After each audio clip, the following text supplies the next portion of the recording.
सत्संग ऐसी जगह यहां पे आत्मा को खुराक मिलती हो। सत्संग यहां जन्मों जन्मों के पाप कट जाते हैं।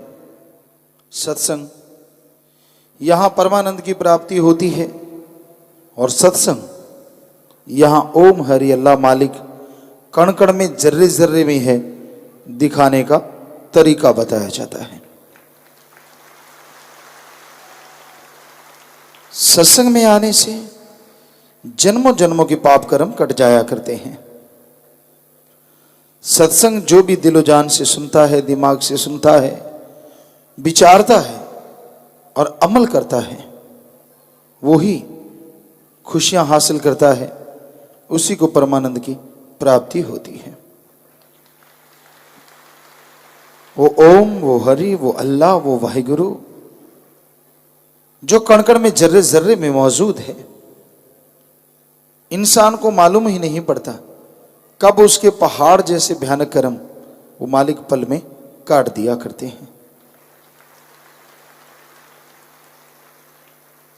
आदमी ता उम्र उस परम पिता परमात्मा के गुणगान गाता रहे, नमक हरामी ना बने, तो मालिक यहां तो क्या अगले जहान में भी उसकी संभाल करनी नहीं छोड़ता। बेटा यानी बच्चे कितने भी बड़े हो जाएं, माँ बाप के लिए हमेशा छोटी और भोले ही रहते हैं। उनके अंदर एक मोह होता है, एक प्यार होता है कि नहीं मेरे बच्चे अभी छोटे हैं, अभी बड़े नहीं हुए हैं। ये अलग बात है कि बच्चे कई बार इतने बड़े हो जाते हैं कि बड़ों को भी घर से निकाल देते हैं। ये घोर कलयुग है।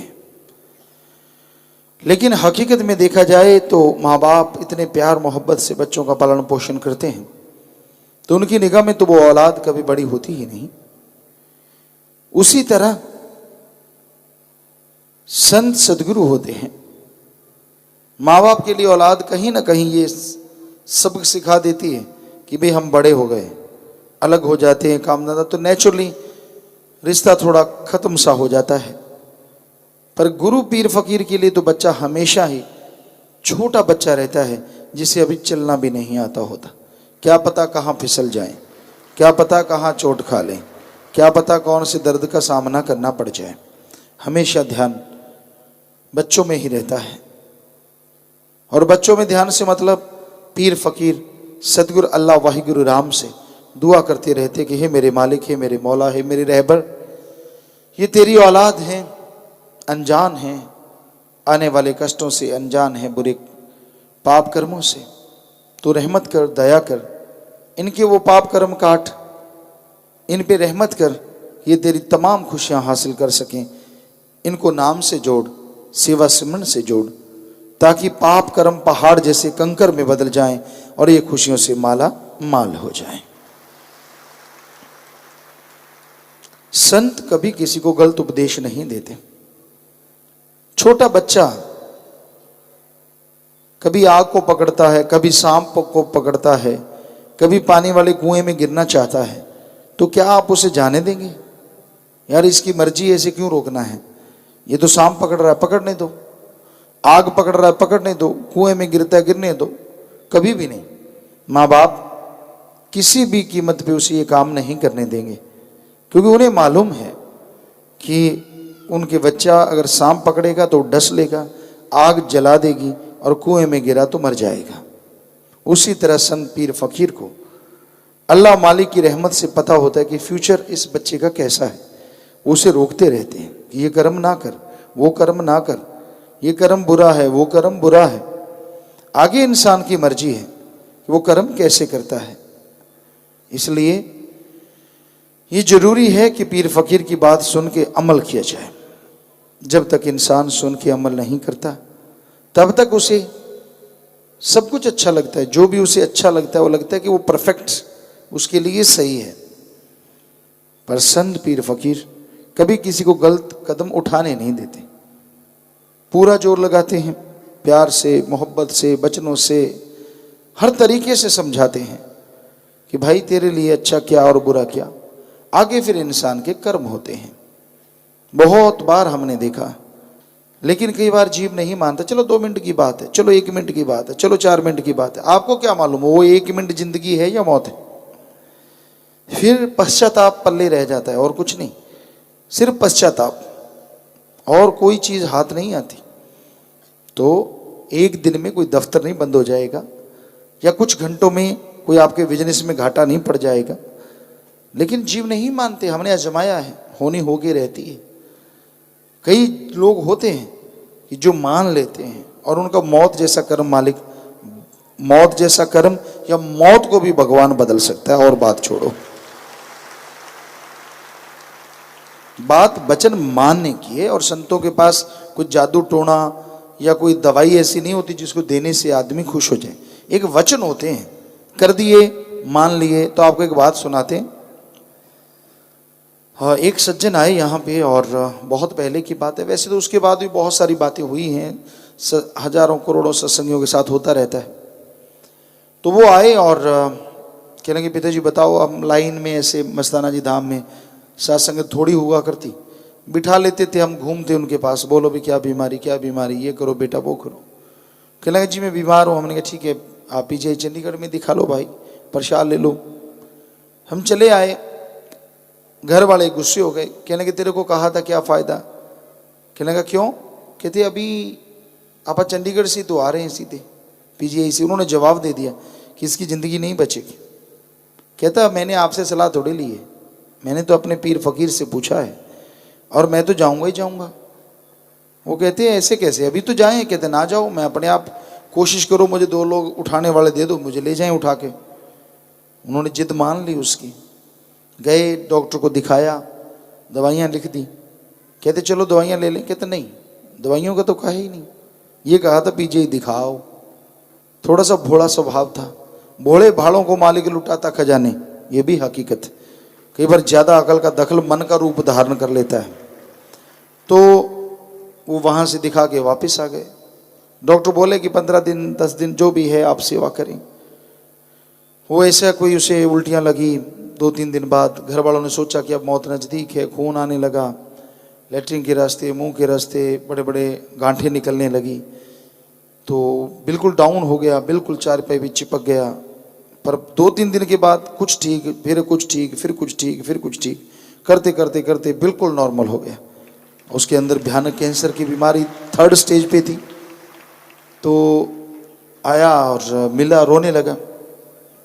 कहने लगा पिताजी मैंने ऐसे किया। हमने कहा भाई हमारा तो ऐसा कोई मकसद नहीं था, सतगुरु मौला है वो अखवाने वाले और तू मानने वाला, हमारा तो बीच में कोई रोल ही न रहा। बस मालिक ने ख्याल दिया, तुझे बोल दिया और तूने झट से लपक लिया, जरा सा नहीं गिरने दिया कि भाई दवाई भी नहीं लूंगा, और दवाई भी नहीं ली उसने। कोई कहते शायद दवाई से ठीक हो गया होगा, कहते दवाई का तो कहा ही नहीं। तो ये बेपरवाह की रहमत अल्लाह वाहिगुरु राम की, जो मानते यूं ही नज़ारे ले जाते हैं। कई बार आदमी नहीं मानता, नहीं ना जी ना जी, तो भाई फिर ना जी तो बहुत रूहानियत में बहुत बड़ी रुकावट। हाँ जी सब कुछ पा सकती है, और ना जी बना बनाया सब कुछ गवा सकती है। यही रूहानियत का असूल है। कई बार बात पे बात आ जाती है। हम आए, बेपरवाह जी लेके आए, हम तो खाकसार आए, बात चली, सेवादार मुख्य सेवादार थे। हमने कहा भाई आगे आपने जो कर लिया कर लिया, परमपिता जी जो कहें हमारी ड्यूटी है, आपने वही हाँ करनी है। तो कई सेवादार कहने लगे जी ऐसे कैसे। हमने कहा आप दिन है। कहते हाँ। अगर बेपरवाह जी ने आके कह दिया रात है तो आगे से ज़्यादा अकड़ू खान ना बन जाना, समझाने लग जाओ, नहीं पिताजी अभी तो दिन है। कहने लगे ऐसे कैसे, दिन को तो दिन। हमने कहा नहीं फिर रहने दो, आप सेवा मत करो, बाहर सेवा कर लो, खुली सेवा करो। क्योंकि हमने तो यही सीखा अपने मुर्शिद से, अगर वो कहेंगे दिन को रात है तो रात है, और रात को दिन कहा तो दिन है। तो कईयों के हजम नहीं हुआ बात, ऐसे कैसे, यूं कैसे हो सकता है। किसी ने हमें सुनाया जी, बेपरवाह जी ने कहा भाई आप कई सेवादार थे एक बार, क्योंकि तब खुल संगत कम होती, बेपरवाह जी बैठे रहते थे बहुत देर, तो कि भाई लस्सी ले आओ, छाछ ले आए। अगले दिन जुकाम हो गया। कहते बेवकूफ़ ऐसे छाछ पिला दी, जुकाम हो गया। वो कहने का बताओ, वचन ना माने तो बुरा, मानते तो बुरा। हमने कहा आपने माने, शाबाश। आपको अगले दिन कहा कि जुकाम हो गया, बुरा हो गया, पता नहीं तेरा कोई भयानक कर्म कट के उनको जुकाम हुआ, अपना जुकाम नहीं लिया। क्या समझते हो अपने आप को? फिर कान पकड़े, हाँ जी ये तो सच है, ये तो हो सकता है कि उनको जो जुकाम हुआ मेरी पता नहीं कितनी बड़ी बीमारी होती। तो ये तो उसके खेल हैं अल्लाह वाहिगुरु राम के। आदमी उस मालिक पे दृढ़ यकीन रखे और कही हुई बात को सतवचन माने। जी जी जी जी जी जी करते रहने से सतवचन नहीं होता। सतवचन होता है जो कहा जाए मान ले। वो कहा हुआ मानने में पसीना भी आ सकता है, परेशानी भी आ सकती है, मुश्किलें भी आ सकती हैं, पर हो सकता है वो नन्ही नन्ही मुश्किलें एक महाभयानक मौत जैसा रोग हो जो तेरा उन छोटी छोटी परेशानियों में कट रहा हो। क्योंकि पीर फकीर कभी किसी का बुरा करना तो दूर, सोच भी नहीं सकते कि इसका बुरा करें। वो तो दुआ के लिए हाथ उठाते हैं, सबका भला सोचते हैं, भला करते हैं। ये अलग बात है, किसी को भला पचता नहीं। ईगो, अहंकार, खुदी, जब अहंकार आ जाता है, जब खुदी आ जाती है, जब आदमी सोचता है कि मैं नहीं, मैं कुछ और हो गया, तो मालिक से दूर हो जाता है। पंजाबी में एक कहावत है, असी वो नहीं रह गए जी, असी कुछ होर बन गए जी। जब ये वाली बात आती है ना कि हम वो नहीं रहे, अब कुछ और बन गए, जब और बनते और अपनी अलग हस्ती बना लेते हैं, तो अल्लाह वाहिगुरु राम कैसे काम करेगा वहाँ, कैसे पाप कर्म कटेंगे। और दिख रहा होता है कि इसके ये कर्म आने वाले हैं, आए के आए, बन जा सोना, बन जा सोना, बन जा सोना, अचानक मुंह से पित्तल तो बन जा। तो वही बात होती है, कर्म कट जाएं कट जाएं कट जाएं कट जाएं, कहते नहीं मैं नहीं कटवाता, तो उसी टाइम बोझ कर्मों का ऊपर पड़ जाता है। तो इसलिए भाई पीर फकीर हाथ जोड़ जोड़ प्रार्थना करते हैं, विनती करते हैं। वरना आपसे हाथ जोड़ के उन्होंने क्या आपसे सोना लेना है, चांदी हीरे जवाहरात लेने हैं? एक ही मकसद होता है कि भाई हाथ जोड़ के कहते मान ले, मान ले बात तेरी भले की कहूं, तेरा ही भला होने वाला है, तेरे परिवार का भला होने वाला है, तेरी कुलों का, तेरी पुश्तों का भला होने वाला है। आगे मर्जी इंसान की, हर कोई अपनी मर्जी का मालिक है। तो संत क्या मनवाना चाहते हैं? राम का नाम जपो, सेवा करो, सबसे बेगर्ज मोहब्बत करो, कभी किसी का बुरा सोचो ना, बुरा व्यवहार ना करो, उस बात पे चलो जो शोभा दे, उन बातों को छोड़ो जिनसे परिवार का, कुलों का नाम कलंकित हो। व्यवहार के अच्छे बनो, मालिक से मालिक को मांगते रहो। तो संत पीर फकीर यही दुआ करते हैं। जो सुन के अमल कर लिया करते हैं वो मालिक की दया में रहमत के काबिल बन जाते हैं। जो सुन के नहीं मानते वो कर्मों का बोझ ढोते रहते हैं, रोते रहते हैं। इसलिए भाई सुनो और अमल करो, कभी भी मन मते ना चलो। गुरु कहे करो तुम सोई, मन के मते चलो मत कोई। पीर फकीर जो कहता है वो भले के लिए कहता है। परम पिता ने शेर बनाए, कभी टाइम लगा तो उस पर आपको सुनेंगे कि मान ले बात तेरे भले की कहूँ। काफ़ी शेर हैं, तो मतलब कि तेरी भले की कह रहा हूँ, कई बार सुनाए भी हैं सत्संगों में।